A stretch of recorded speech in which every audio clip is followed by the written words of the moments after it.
Hello, welcome to or back to my channel. My name is Stevie, this is Stevie Reads, and we are back today with another book haul. This is a video on my channel that is just never going to not be a thing, but I did check because I was curious before I filmed this, and the last book haul I posted was July 2nd, so it has been 6 months. We are in December now, and I have a lot of books that we're going to be going through, but to my credit, it's been half of a year. So anyway, I'm going to go in the order that I received these books, and even some when I pulled them off the shelf I was like, it's already been 6 months since I got this, so happy that I'm filming this. I'm gonna be able to see everything that I've got recently, but we have a lot of books, so let's go through them quickly. And the first book I'm not even really that excited about, The Rogue King by Abigail Owen.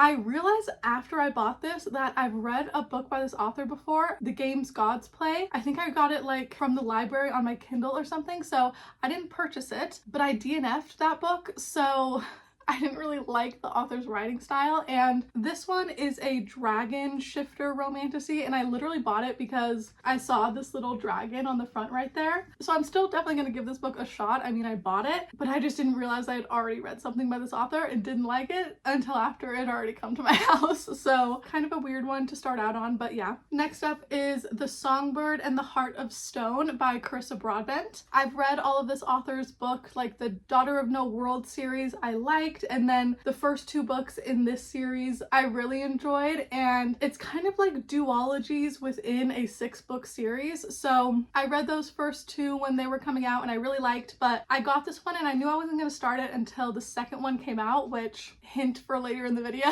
But now that I have both, I'm really excited to continue this series. Then we have Enemies by Tegan. I've never read anything by this author before, but this is supposedly an enemies to lovers story. We have the town football god and like an invisible girl, so I like that trope, and I've seen other books by this author before but never bought one, so figured I would try a new to me author. Next is Vow of Revenge by P. Rain. This is a mafia series set at a boarding school, and it's a whole series, so I don't know if I'm gonna like fully commit, but I was interested in trying the first one. Love an academic setting, and we'll see if I like it. Then we have The Time I Got Drunk and Saved a Demon by Kimberly Lemming. This whole series, the titles are ridiculous. I feel like they get more and more ridiculous as the books go on, but I do appreciate the fact that it's very upfront. It feels like it's gonna be a silly, goofy romantasy, and it's a small book published by Orbit, which I was pretty surprised by. And yeah, I've seen the other books in the series, but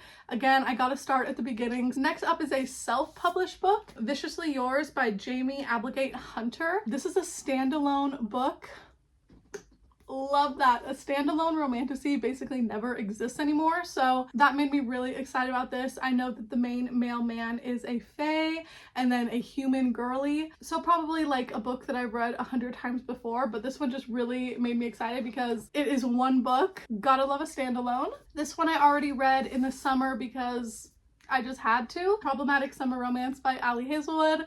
Ali Hazelwood is swiftly becoming one of my favorite romance authors of all time. Just such an easy go-to auto-buy author because I love the banter every time, but her books are literally just getting better and better. So anyway, this was a 4 stars, but it was an insta buy and I just had to read it in the summer. So happy that I did. It was just so cutesy, summery vibes. And then we have Bury Our Bones in the Midnight Soil by V.E. Schwab. I didn't know when I was getting this that I got a signed edition, so that's pretty cool.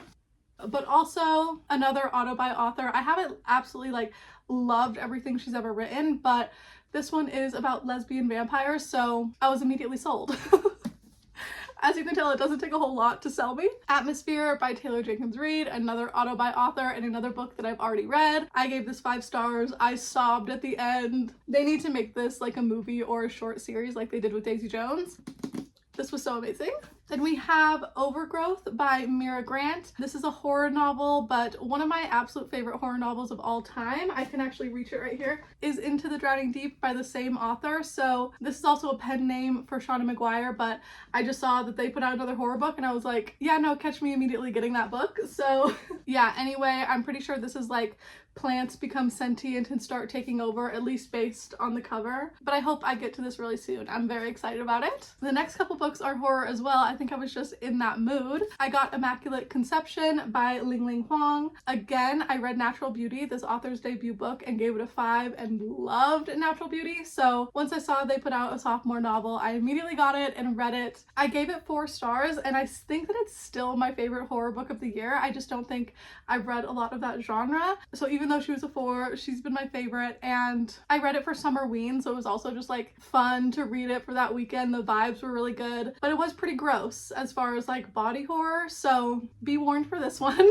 Next up is The Devils by Joe Abercrombie. I own a lot of books by this author. One series is right behind me, and then also his YA book, and I haven't picked any of them up yet, but again, I was really interested in this one because it's a standalone, but also all of the hype that it was getting when it came out, I just fell victim to like wanting to pick it up because everybody else was. Next up is a rebuy. I got the collector's edition of The Seven Husbands of Evelyn Hugo, or maybe just like the reprint 10-year anniversary. I don't know what this one is, but it's got the beautiful sprayed edges with the 7 rings. Part of this was also because all of my Taylor Jenkins reads are hardcovers except for I had the paperback of this before. So I just kind of wanted to like match the rest of her books all together. I got this one off of Book Outlet, so it was really cheap and I just wanted the beautiful copy, and I'm going to gift my sister that paperback because I made my mom read it. She already has a copy and I think my sister would really like it too. So anyway, that one was just a rebuy for me.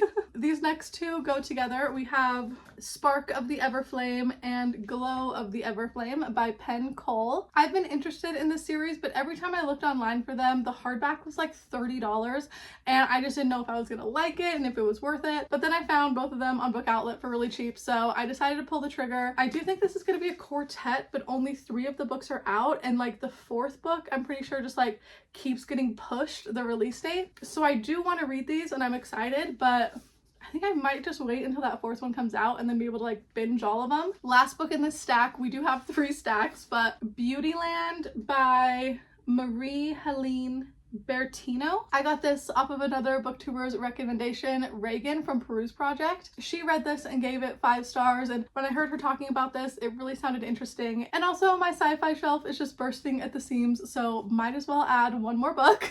Okay, we have The Fabric of Our Souls by K.M. Muranova.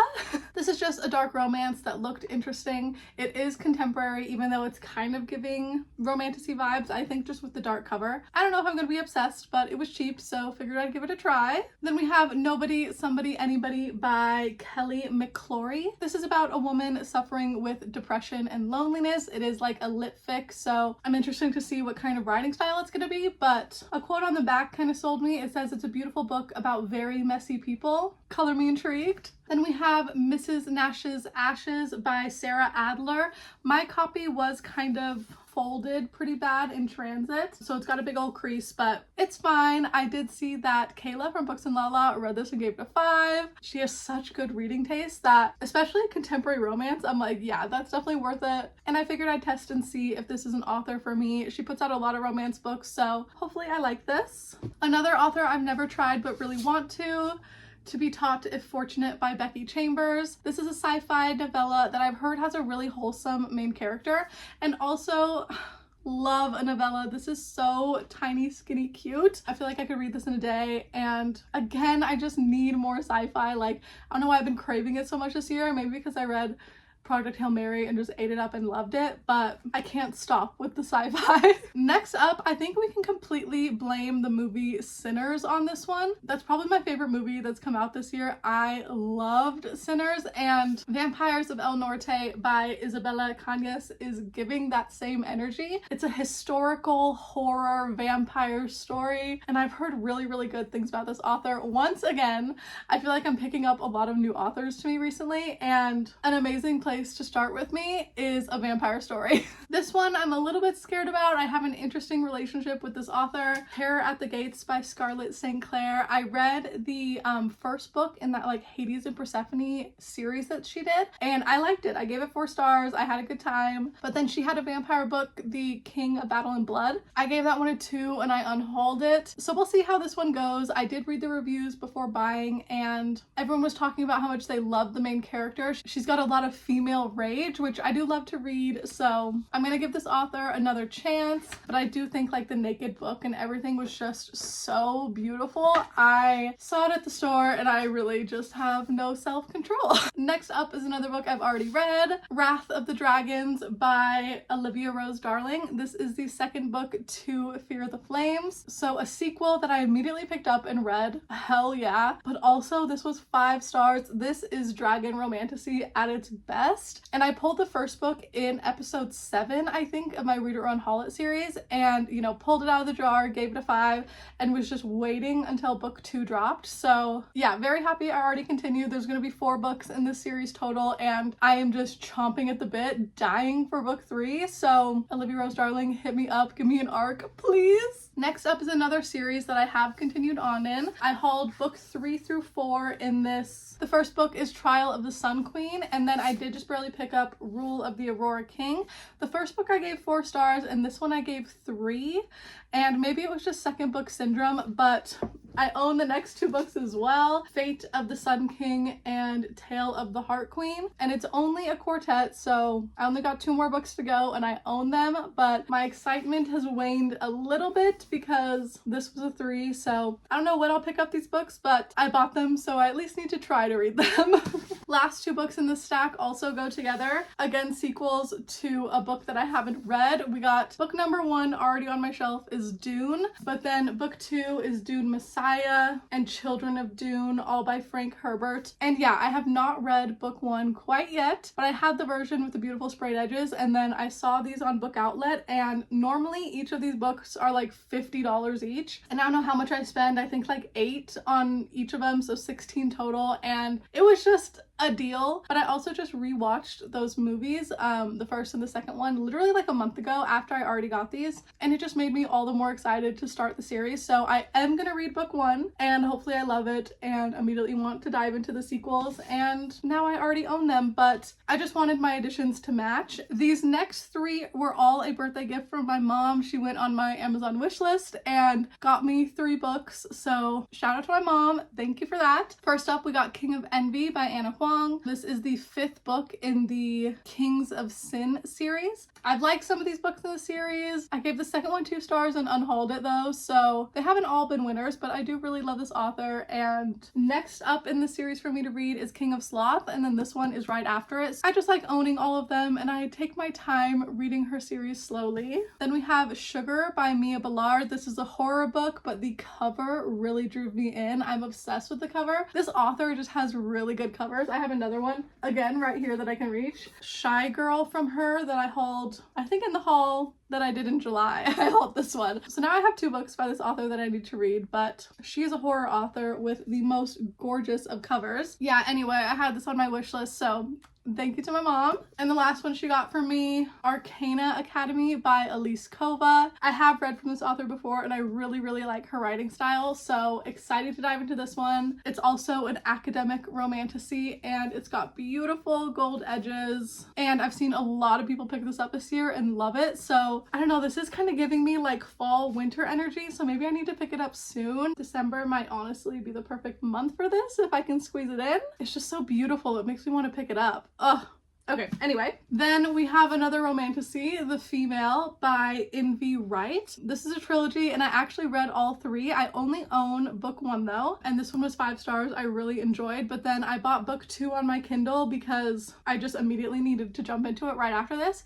And I gave book 2 4 stars, did the same thing with book 3 where I bought it immediately, but I gave that one 3. So I do think the series gets worse and worse as it goes on, but it's a fantasy romance, reverse harem with demons. Yeah, that's all I'm gonna say. Then we have Alice by Christina Henry. I did a order from the UK because I really wanted one of the books coming up in the UK edition, and I just needed to add more to get free shipping. So this book was on sale on the website, and I adore Alice in Wonderland. Literally, she's right above my head. I have an Alice tattoo. I just absolutely love. Also Heartless right there, LOL. love a retelling, love Alice everything. So this one was on sale and also was a signed edition. Very, very cool. And just like a cool special edition too. Beware the claws that catch. Ooh, so cool. But yeah, this is a fantasy horror retelling. Sign me the fuck up. I'm so excited to read this, and it's like pretty small. It just looks so good. So anyway, this was book 1 in the order. Also in that order, I got Lady Macbeth by Ava Reed, another retelling. And this one we're following obviously Lady Macbeth, but she's the main character of her own story in this book. So yeah, I can't wait. I love a reimagining. I feel like because you already know the world and like the characters, the author can just like immediately dive into the juicy, meaty bit of the story. And yeah, I do think the UK edition for this one was so cool. So anyway, second book in the order, but then the real reason for the whole order was Catabasis by R.F. Kuang. I just needed this UK edition. It is so beautiful, like the quote on the back, and I also have already read this and annotated it. Another one that was signed by the author. So fucking cool. But yeah, I ended up giving this one a 4-star. It wasn't perfect for me, which was kind of sad because all of this other author's books have been 5 stars, but that's okay. It doesn't have to be perfection every time. And I mean, it was a 4. I still had a really good time reading it, and I'll still pick up whatever R.F. Kuang puts out for the rest of time, so doesn't really matter. This was still really, really fun. And 5 more. Okay, we're almost done. Lore Olympus Volume 9. I talk about this all the time. I'm addicted to the series. This was obviously 5 stars. Mate by Ali Hazelwood. Again, another Ali Hazelwood, and this was also 5 fucking stars. I gave the first one Bride 4, which kind of crazy that I gave the vampire book a 4 but the werewolf book a 5, but this was so delicious and very slow burn. Anyway, yeah, smiling, giggling, kicking my feet. Mate was really, really, really that girl. But one that I have already read and unhauled, Between Two Kings by Lindsay Straub. This one is also a sequel. The first one was Kiss of the Basilisk, but it's also like used to be self-published, titled Split or Swallow. But that first one was really fun. I gave it 4. It was super ridiculous, but just like an insane journey. And I read this one. This one was also super ridiculous and huge. And by the time I got to the end, I was so fucking mad. Honestly, the way that this author went with this story pissed me the fuck off. And I had to dig it out of my unhaul closet to literally like film this video. But read this, gave it 2 stars, already getting rid of it. Fuck this book. Sorry to that author. Then we have the 3rd and final book in this series, Empire of the Dawn by Jay Kristoff. I cannot wait to read this book. I've read the first 2 books in the series as soon as they came out, and I've loved them. But also this author, Jay Kristoff, he just has me by the fucking neck. Nevernight is one of my favorite trilogies of all time. I've read it all the way through twice, and I just fucking love Nevernight. Like, honestly, I need to reread that series again. But this series is also like amazingly well paced, amazingly written, and this is book 3, the final book in this trilogy. It is huge. Yes, I'm terrified, but I also just can't fucking wait to pick up this sequel. And then the last and final book in this haul, The Fallen and the Kiss of Dusk by Carissa Broadbent. I'm like being blocked by all the books. Yeah, this is the book 2, well technically book 4 in this 6-book series, but now that the 2 books in this duology within the series are out, I think I want to read both of them, hopefully in a video soon. They are giving same like fall winter energy with these covers, so hopefully I can get to them in the winter season, but we will see. And how many books do we have? Let me do a quick count. 39. Oh, I wish I got one more to make it 40. Okay, anyway, these were the 39 books that I hauled recently, well, within the last 6 months. And I have a problem. I love buying books, but also is it a problem because I just love and adore them? And especially this room in my house, sometimes I just come in here and look at all these books and I'm like, how fucking cool is it that I get to have a whole ass library? I'm just obsessed. So anyway, if you made it all the way to the end of this very long video, thank you so much for watching. It seriously means the world. And I will see you next Wednesday with another video very, very soon. Bye!